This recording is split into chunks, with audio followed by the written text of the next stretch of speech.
on my computer. Here we go. Welcome to the How to Spot a Narcissist weekly series. This series is for you, my loves. It is October 11th, and I am addressing two of your questions, and here they are. How to remove yourself from the relationship without becoming enmeshed in drama. And the other question is, can you really see it, meaning narcissism, upon meeting? Can you really see it upon meeting? I am ready to dive into these questions. So if you have any questions, let me know in the chat or in the Facebook comments, and I will address them for you as well. All right, let's start with number one. How do you remove yourself from the relationship without becoming enmeshed in the drama? So yeah, narcissists are very much drama queens and kings. Let me pull out my handy dandy little graph here that I'll have to, okay, hold on. This is important for you to know. So let me unblur my background. Okay, see this little chart here? It's a triangle and you have red. This is supposed to be yellow. So just here, pretend it's yellow. Like the green, like the traffic lights, right? So you have green is go, you have yellow in like in between, and then you have red where it stopped. And then if you can see underneath here, we have child energy. And see under child energy, do you see drama queen right there? Drama queen and narcissist. Yeah. And then over here, we have mother energy and all of the mother energies that come with being in mother energy. And then do you see, because we know that like energy attracts like energy. Okay, this is important for you to know. Like energy attracts like energy. So you may be saying, how did I ever attract this douchebag into my life or crazy bee into my life? I'm not like that at all. And from some appearances, it looks like that. That is true. But deep down, like energy attracts like energy. So I share that with you to say that when you're in the mother energy and you go across, because like energy attracts like energy, you're going to attract child energy. Okay. And child energy is the narcissist and the drama queen. These are just a few ways that we show up energetically in life. Okay. So I share that with you to say that all narcissistic people are drama. They're full of drama. So the relationship has a lot of drama in it, right?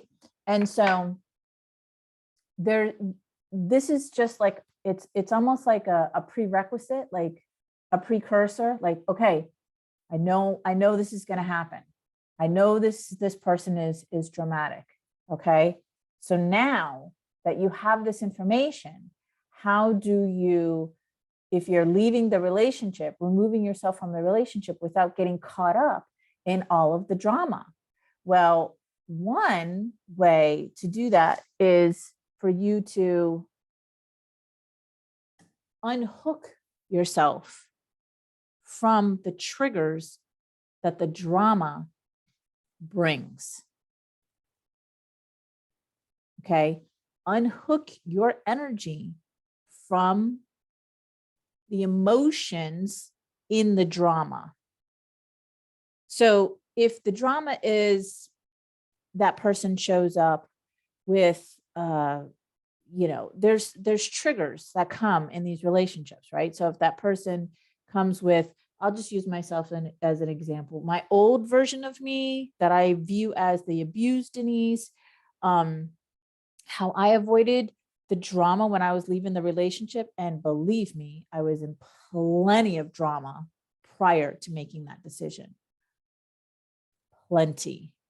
Like I got some stories. But when it came down to like, I got serious, I'm ready to go, I'm doing this, I'm making a plan. That was when I had to disconnect myself emotionally from the narcissist.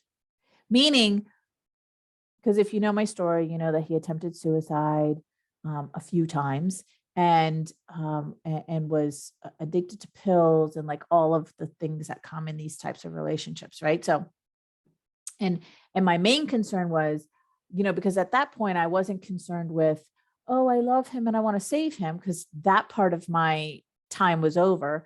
It was more, I was concerned about my children. And oh my God, if he does this, like I'm gonna be the one picking up the pieces for my kids, and my kids are gonna go through another traumatic event. And I didn't want that, right? So I had to correct, Nancy. Unhook meaning not reacting emotionally towards them. Correct. And their energy. So this is what I had to do. I had to say, okay, here's the deal. If he decides to do X, Y, and Z, I have no control over that. And if, big if that happens, I'll deal with it. You know that saying, I'll get to it. I'll cross that bridge when I get to it. If that happens, I'll deal with it. Right now, I have to stay in my lane and I have to stay focused on getting out of this relationship. And what does that look like for me? Right? So these are the questions that you can ask yourself. What does that look like for you? What do you have to do to almost put the blinders on like this, like the horses, so that you're not looking over here, looking over there. You're looking straight ahead and focusing on what you have to do to get out of this relationship safely and win. Come out winning, not losing. Come out winning. Come out winning, meaning you getting everything you desire on the other side of this relationship. So for me, what that looked like at the time was I wanted to get out of the state. I wanted to be as far away from him as possible. I wanted to get out of the state. I wanted to have my own apartment. It was my daughter and I. Have our own apartment and have peace. Whew, I wanted peace because of all the trauma that I had been tied up in. Because the drama turns into trauma. Almost every time, the drama turns into trauma. So in my lane, those were my goals. Get out of the state, get an apartment, have peace. Those are my goals, right? So that was the lane I had to stay in. So no matter what he did, I couldn't even see it because I did this. And that's what you have to do. You have to put on the blinders so that you're only looking ahead and not getting tied into the crap from the narcissist. They're going to give you crap. And also this ties into the narcissistic supply that I talk about all the time. How do you stop spoon feeding them the supply? So this is how you remove yourself from the relationship without becoming enmeshed in the drama. Does that make sense? Let me know if that makes sense.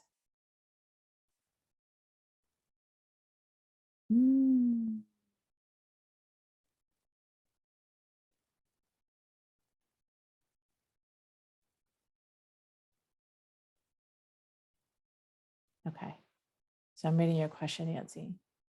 I know we need to work on not reacting emotionally, but does that mean for us to remain quiet all the time when they are berating us? Well, berating you is part of pulling you in. I'm going to criticize you. I'm going to say things about you. I'm going to push your buttons. I'm going to say things I know you don't like. I'm going to do things I know you don't like. I'm going to push your buttons. So in that moment, you have a choice.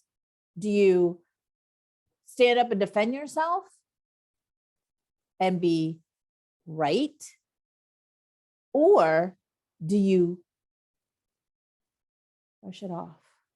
Because you know the game that he or she is playing. You know the game. And the game is, I'm going to try to do whatever I can to push your buttons, which ultimately means suck you into my energy.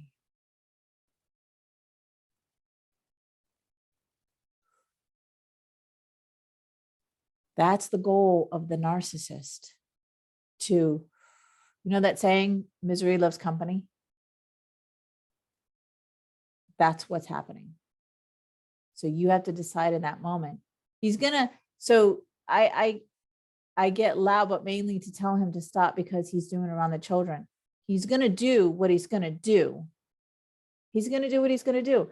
There's a huge level of letting go when you are leaving this relationship, when you've decided to leave this relationship, and when you've left this relationship, right? So if he knows that he says something, I'm specifically answering Nancy's question, says stuff, and he does it around the children, he knows you don't like that because I'm sure you've stated that. Why do you say this shit around the kids? Why can't you say this? You know, I'm sure you've some type of sentence like that you've said. Well, you gave him ammo. You've given him leverage. Unconsciously, you've done this, right? Because now he knows, oh, she doesn't want me doing that around the kids. Yeah, he doesn't want me doing that around the kids. She doesn't want me doing that around the kids. Guess what he's going to do? He's going to do it around the kids until you literally cut the energy to say, again, like I was just saying about my relationship in the past, you're going to do to the narcissist, you're going to do what you're going to do. And when he is absolutely vile to you, that's because he's trying to push your buttons. When you cut the energy, when he no longer pushes your buttons, he will stop. I promise you, he will stop. But as long as he knows he's getting a reaction from you, good or bad, narcissistic supply goes into the positive and the negative, good or bad. As long as he's getting a reaction from you, he's going to keep doing it, and he's going to escalate it and escalate it and escalate it. So in the beginning, when you cut off the energy, when you say in your head, when you come to a level of letting the fuck go, and you say in your head, I don't give a shit what he does. Like, and then you just tell your kids, you address your kids. You don't address him. You address your kids and you say, oh, daddy's just a little upset right now. Just ignore what he's saying. Daddy's just a little upset right now. Don't worry about it. Why don't you guys go outside and play? Or why don't you, preoccupy them with something else? It's okay. Because then your kids get upset when they see you upset. They see dad upset. They see you upset. Now their bodies are going into fight or flight, and anxiety is starting to build inside of them. But when you come from an energy of, it's okay, dad's just a little upset right now. He's, you don't want to say he's being a fucking asshole or anything like that to your kids. You don't want to say that, because you want to come from a level of letting go. You want to come from a level of neutrality. You want to come from a level of, I don't give a fuck. If so like in your head to the narcissist, in your head, you say, if you want to act like a fucking asshole, hey, that's up to you. Hey, you want to look like this in front of your own children? Hey, that's up to you. That's totally up to you. I'm not going to allow you to suck me into your energy. No, those days are so gone. Over. Like the judge slamming the gavel down. Done. Decision is done. That's when eventually they get over it and they find somebody else who gives them narcissistic supply. So I'm glad that made sense. That is how when you're removing yourself from the relationship, without becoming immersed in the drama. Yes. So Nancy says, that makes sense. Don't bother to stand up for myself. Just completely ignore him. Yeah. And here's two things. The thing about standing up for yourself is, you know who you are. You know who you are. You know that what he's saying to you is only projection. He's only projecting himself and how he feels about himself. He's trying to project it onto you. And in that moment, you have a choice whether you allow that projection, you believe that projection, or you almost like a shield that you hold up and almost, like a pinging. So his projection pings off of you and goes right back to him. Right? I don't accept it because I know you know who you are. You know who you are. You have to stand up for yourself. You know who you are. Get the fuck out of here. You're just projecting in your head. Don't say this out loud. You're just projecting in your mind. In your mind. Look at him. If you have and in your mind say, you're just projecting. That's all you're doing. You're just projecting. I see you. I see you. I see what you're doing here. It's not working. It's not working. You're not upsetting me. You're not getting to me. It's okay. I am so okay because I know who I am. I know I'm a good person. I know I'm worthy of having such an amazing life. I know I'm a good mom. I know all the things that you are. And just say, you're just projecting. Don't say stop projecting, because then that means it's getting to you. But just seeing the narcissist for who they are. I see you projecting. Yeah, ignore him. I mean, that's how you cut the narcissistic supply. When you don't accept the BS that they're trying to sell you is pretty much what it is. Trying to sell you when you're not buying it, right? Yes, once I found out he has been projecting and doing more inner work, it helped me so much. And I know now I'm not what he says. Oh, hell no, you're not what he says. You know what he says, who that is? Him. That's how he feels about himself. That's how he sees himself. That's who he is. That's what projection is. And it's almost like a convincing game. Well, let me project my shit out onto you and let's see if you buy it, you pick it up. Right? Misery loves company. Misery loves company. Projection. That's it. Projection. All right, let's go to question number 2, which is, can you really see them upon meeting? I love this question. Can you really see them upon meeting? What do you think? Let me know in the chat and in the Facebook comments. Can you really see them upon meeting? What do you think? I would love to know what you think. Can you? Nancy, score. Yes, you can. Yes, there's red flags. Yes, you can. And even beyond red flags, what's great is that when you heal from narcissistic abuse, I'm getting chills down my legs. That's confirmation from spirit that this is true. You energetically pick up on them. So I'm going to share a little story. A couple months ago, June, we were at our beach place for 2 weeks, which is a travel trailer, and there's no washer and dryer. So we had to go to laundromat, my husband and I. So we go to laundromat, and all the washing machines are being taken up. So we're like, we'll just go grab some breakfast and we'll come back, right? No biggie. And this one guy there, he's like, oh, hey, mine will be done in 5 minutes. You can have my washing machine, right? It was those big commercial washers where you could just stuff everything in there. And so I immediately picked up on this guy's energy. immediately because I've done all the work around narcissistic abuse. And so so my husband looked at me like, oh, he'll be done because my husband hasn't done all the work. So he picks it up. It takes him a little bit longer.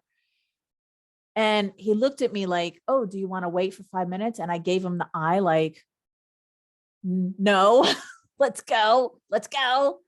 He didn't pick up on my eye saying, let's go. So, I'm not going to sit there and say, he's a fucking narcissist. Let's go. So we stayed for 5 minutes. You guys, I'm telling you. I couldn't even look at this guy in the eye because he was so full of shit.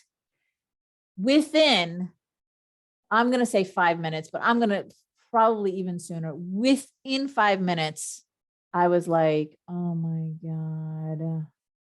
Now we have to be in this like energy of this dude who's a total fucking douchebag. But whatever, you just go with the flow. So we did our clothes. He left after a little while. I danced in the, blah, blah, blah. My husband realized it took him like 15 minutes, after having a conversation with this guy. It took him like 15 minutes. And then he was like, oh. And then afterwards, when my husband and I were having a conversation, I was like, babe, that I can pick up on it like right away. And he was like, I know. It took me like 15 minutes to figure it out. Like as soon as we were having a conversation, I could tell this guy's full of shit. And I'm like, next time, like when I give you the eye, this means let's go. And so now he knows, it takes him a little while, but listen, yeah, you can definitely pick up on it. And you know what? You can even pick up on it even before you've healed from narcissistic abuse, because here's the thing. We have an intuitive side to us. We all have it. How strong it is depends on you, right? But we all have it. And so we all get this little tiny voice or this nudge in our stomach, in our body, or something tells us, don't go there. Don't talk, don't pick up the phone. Don't something, right? But what commonly happens is we ignore, this is also a red flag, right? It's the hit, the download, the voice, the something that told us, don't do this, don't pick up the phone, don't go there, whatever. And we did it anyway, right? So yeah, absolutely, you can 100% really see them upon meeting. There's always signs, there's always intuitive hits that you're getting. You're, not you specifically, Nancy, but we ignore it. We ignore it.